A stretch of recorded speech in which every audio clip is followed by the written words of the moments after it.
Assalamualaikum warahmatullahi wabarakatuh. Alhamdulillah alladzi arsala rasulahu bil huda wa dinil haqq. Asyhadu an la ilaha illallah wahdahu la syarikalah wa asyhadu anna Muhammadan abduhu wa rasuluh. Allahumma salli ala Muhammad wa ala alihi wa ashabihi wa man tabi'ah wa sallama tasliman katsira, amma ba'd. Rabbi shrah li sadri wa yassir li amri wahlul 'uqdatam min lisani yafqahu qawli. Rabbana zidna ilma warzuqna fahma birahmatika ya arhamar rahimin.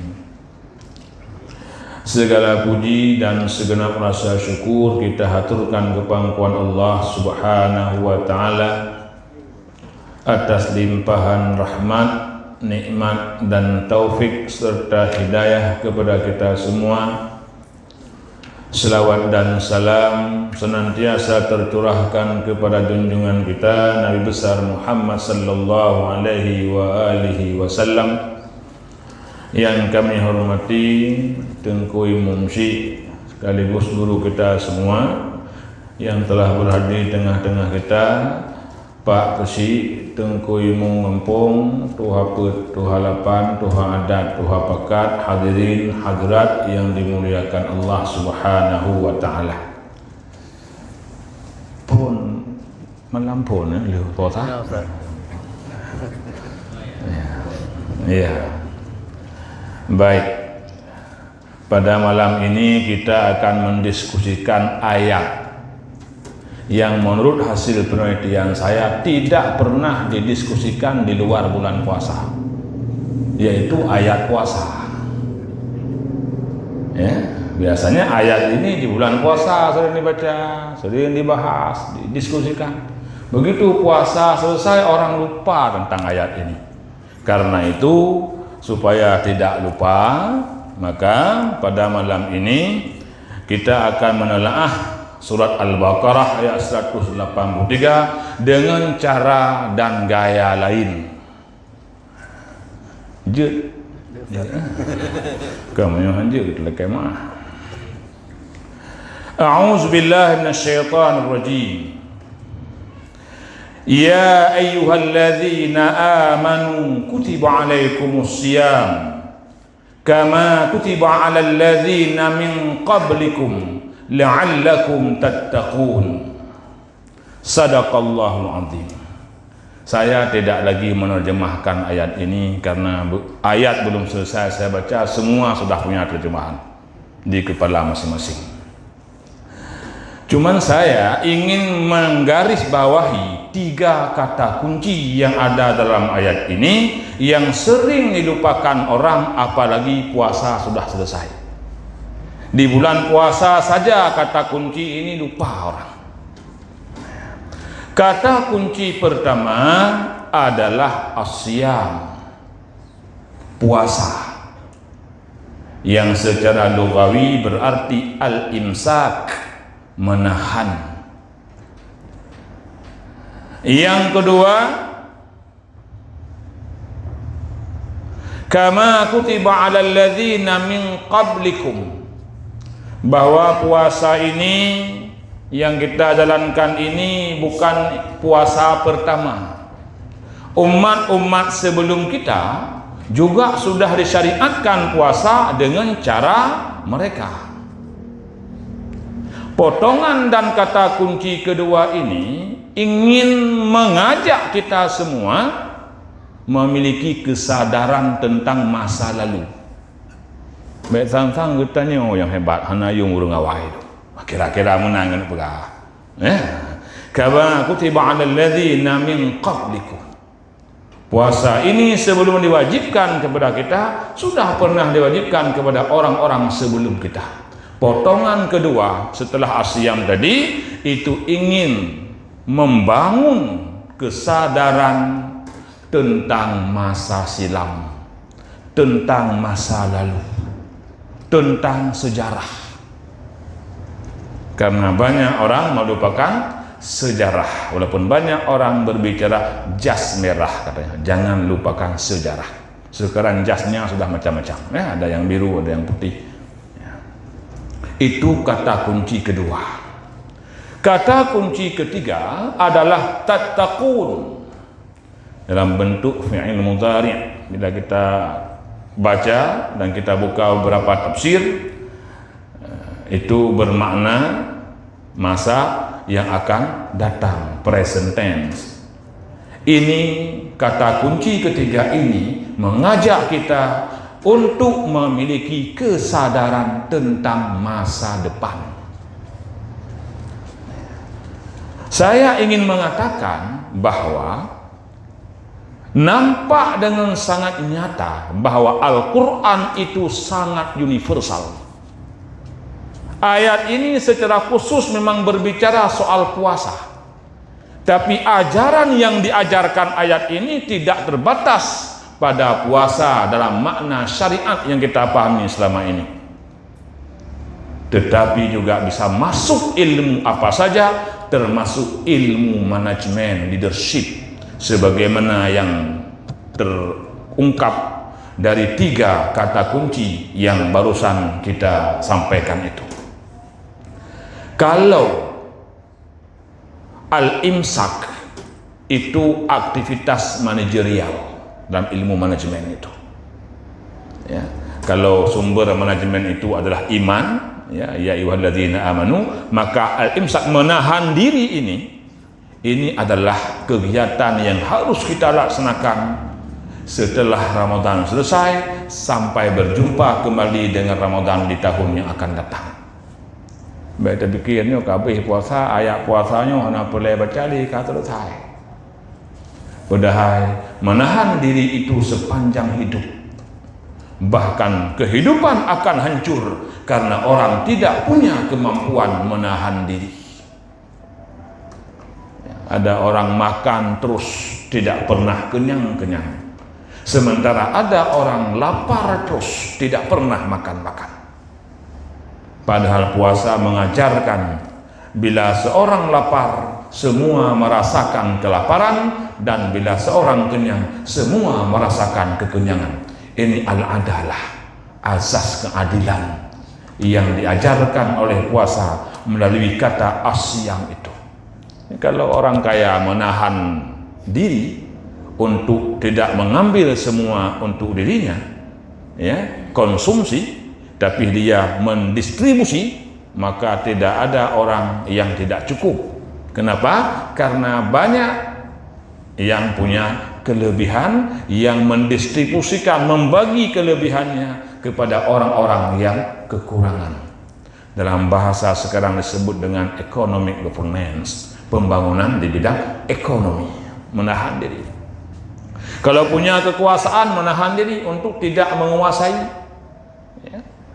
Kalau kata nasihat satu kalimat dari para ulama, dia bilang bahwa kekuasaan itu adalah wewenang, bukan kesewenang-wenangan. Apa itu wewenang? Kemampuan untuk mengatur, itu wewenang. Kalau kesewenang-wenangan, kemampuan untuk menghancurkan, bukan untuk mengatur, bukan untuk membangun.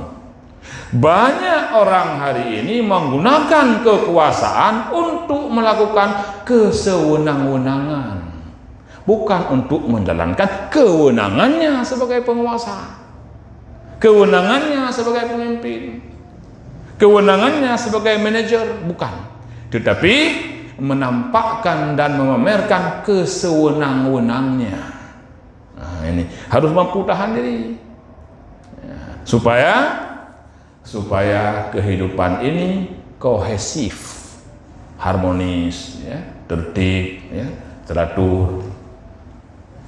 Jadi baik tertuntut-tuntut untuk dilanya telegok. Kata orang barat, kalau kita tuntut keadilan, otomatis harus ke pengadilan. ribut kan. Lalu kalau enggak tuntut, tahan dizalimi, ya tahan terus, itu aman, enggak ribut-ribut. Pilih yang mana? Kata orang barat, peace and justice unusually coexist, katanya. Ya, antara kedamaian dan keadilan tidak selamanya bisa bersama. Ya. Istri dizalimi sama suami, ingin damai, tahan dizalimi sampai mati. Ingin keadilan, tuntut ribut. Untuk pengadilan kan ribut. Pegah orang tua, lapor belakang waka, karu. Kata orang barat, peace and justice unusually coexist. Antara kedamaian dan keadilan tidak selalu bisa bersama. Tapi dalam konsep Islam, dalam sejarahnya kita pelajari, bisa. Jauh sebelum kedamaian datang, keadilan harus sudah duluan hadir di sana. Menyo ade urang damai udik. Pekan karu karena hana ade. Ladom merempok tempuk, ladom tumpuk rogo. Hana menempok tepuk kan. Sehingga ribut. Makanya perdamaian itu akan terwujud bila prasyarat perdamaian yaitu keadilan sudah terlaksana.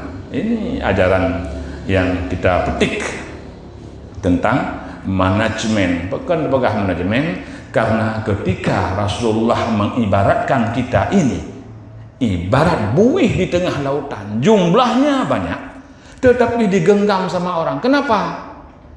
Hana manajemen. Ya.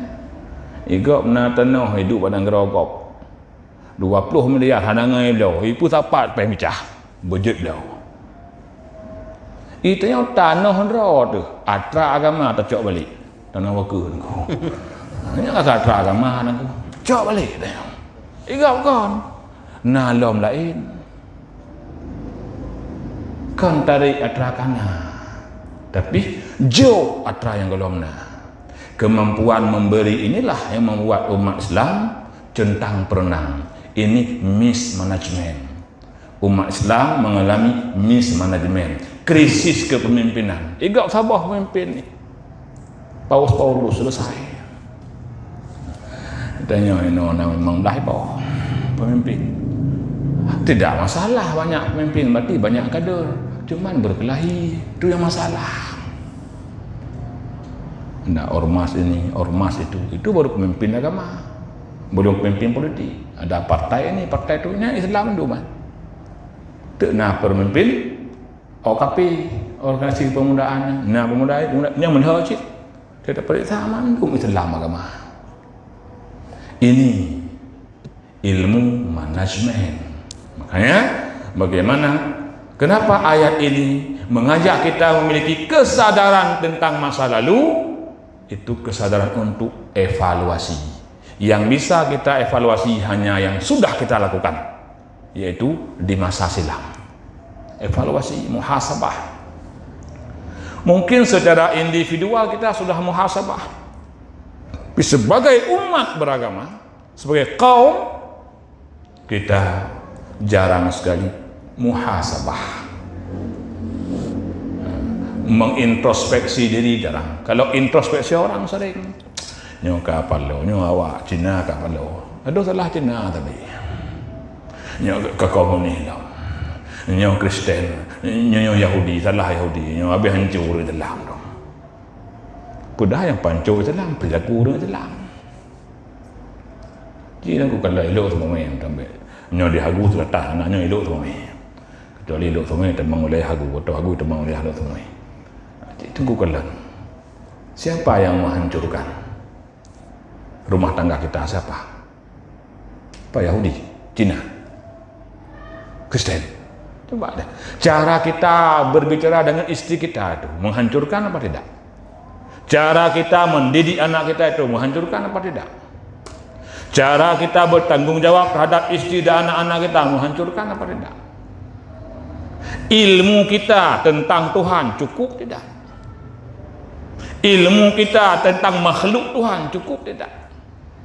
Kalau cukup, hubungan kita mengamalkan ilmu tentang Tuhan itu cukup tidak?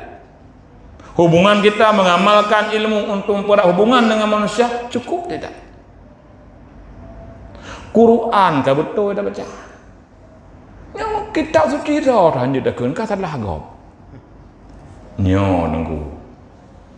Bukan kita tidak menafikan faktor eksternal, tetapi orang bijak mengatakan bahwa yang menghancurkan umat Islam adalah perilakunya sendiri.